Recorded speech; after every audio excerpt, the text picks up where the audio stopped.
Hi, my name is Jade Valdez, and I created the application WordBird. It is a vocabulary flashcard app on the go. To start off, my proto-persona is Maya. She is 30 years old. She lives in San Francisco, is a freelance travel tattoo artist, and currently enrolled as a student at SFSU in the School of Psychology. I chose Maya as my proto-persona because my app is targeted to users who have multiple things going on in their life. People who multitask, people who juggle multiple things. I want this app to make it easy for them to incorporate quick studying on the fly.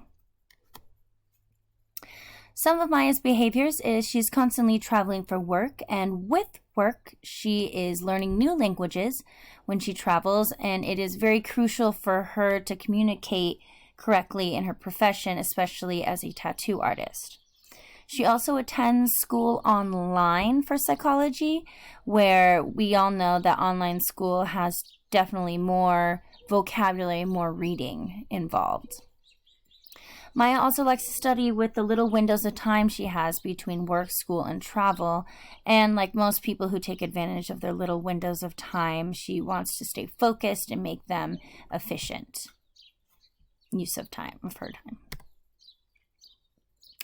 So, Maya is in search for easy studying on the go, a way to curate her vocabulary studies, a way to add words to her future studying fast and efficiently. A quote from her: "Either I am trying to communicate in a different native language for work, or I am studying for my online school.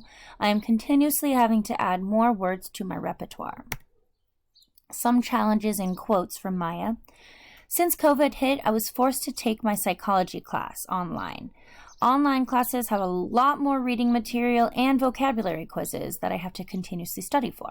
Another: my work brings me all over the world, and because tattooing is such an intimate experience, it helps to know the native language so I can bond with my clients. A lack of communication results in bad craftsmanship on my part and a very unhappy customer. And lastly, having to go back and forth with school and work, I find it difficult to organize what I am studying for work and what I am studying for school. With that being said, our problem statement for WordBird is: Maya needs an efficient and organized way to effectively study and quickly customize her psychology vocabulary as well as her new language studies.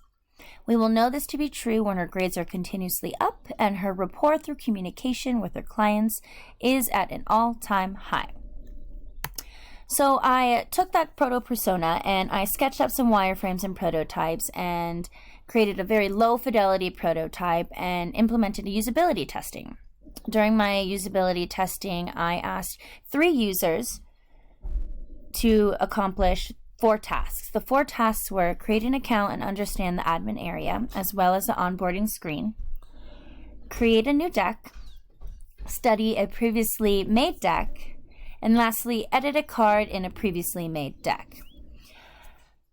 The severity of the observation and notes that I got from the 3 users weren't super high for the majority. Most of them were cosmetic and low priority, but they did have some really good suggestions on how to improve the utility and usability of my app. So I took that feedback and implemented it into my second prototype. I can show you my prototype evolution here. As you can tell, I started off really, really basic. Right here, I added more of a playful vibe. I know people learn better when they're excited, when they're more engaged, and if there's brighter colors, more symmetry, they see more motivation in continuing their studies. Here, I added more onboarding for new users. At the beginning, I didn't really have any onboarding. I think I was kind of avoiding it, but in the end, I had to add these tiny little light bulbs, just giving little tips on how to navigate through each box. Here, I added more guidance when running through the actual cards when practicing. One of my users during my usability test where it was a little confused on what the check mark and the X meant, so I just added tips here. Guessed correctly, guessed incorrectly. This would show up on the first card, side B of every practice, just to give a hint on which box means which. I also added options for the user to add hints, because everyone needs help every once in a while, as well as voice recording, which is a good feature for auditory learners. I also took some pretty good feedback from my users that said my prototype was messy, very unneat, so I cleaned up the customization area and moved the words around to make more sense. I added them into columns and kind of centered these two other options and save continue buttons. I also reworded the input and put it into here so it shows directly where you input the image, so it's less confusing.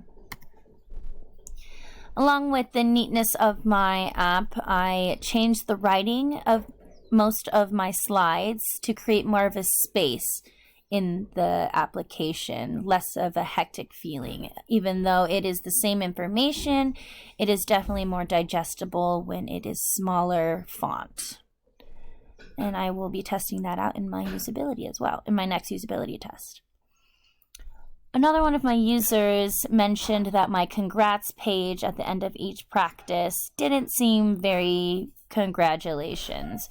So I added a little image, made it seem more of a party. I also changed the copyright in here too to smaller and less in your face too for these buttons down here. I also added a search deck or search bar in my edit deck screens to help with finding certain cards to edit at a type of a button. So you would search for keywords, especially if you have numerous cards in a deck. It would help to siphon through all of them easier that way. I also added ability to create a username and add a photo, which will help with a function that I have yet to build when sharing decks with other peers. I've also had an option for users to time themselves. This would pop up at the very beginning of every practice session, very optional. I had a user state that they learn better when they're under pressure, so that is now an option for users. This account was switched to profile because people didn't understand what ACCT meant. Obviously, I probably shouldn't be making abbreviations, so I thought that was a good suggestion as well. So I changed that on all the slides. So what's next? I will continue building out the Discover feature, which is a feature that lets a user look up words in multiple languages, like a dictionary, and add it to their study deck. It would help with my proto-persona when she travels the world. And the share and study with friends, which I kind of grazed over earlier, just so you can share with friends and possibly play with friends, if I can get that going. I will also want to implement a progress feature for each deck. I want to implement or show somehow what they scored on their last time they practiced the deck to what they scored currently to see the comparisons between the two. I will also conduct more usability tests, of course, with my target audience and take that feedback and bring it back to the prototype, and more usability tests and more improvements on the prototype, and then transition it into a digital high fidelity prototype, which I am slowly learning with the software that we're given, but hopefully I can learn that in the next session. So what I've learned to change my perspective and to trust the process. I was very frustrated because at the beginning I was very new to this design software industry, and I did find that my student community was always there to help me out. With a little bit of patience, it made all the difference. My understanding for what user-centered means has also grown, seeing firsthand that user interviews and usability tests show that the mental mentalities differ vastly, and it was a very eye-opening experience and helped me transition my view to a designer's standpoint. I also learned that I really need to take my time when wireframing and focus on content and functionality before aesthetics. I was drawing all of my wireframes in pen and making huge mistakes and having to redo screens multiple times, and it was just a pain in the butt. So I found that pencils and erasers are my best friends. That's it for Wordbird, I am excited to see what's in the next immersion store, and thank you for listening.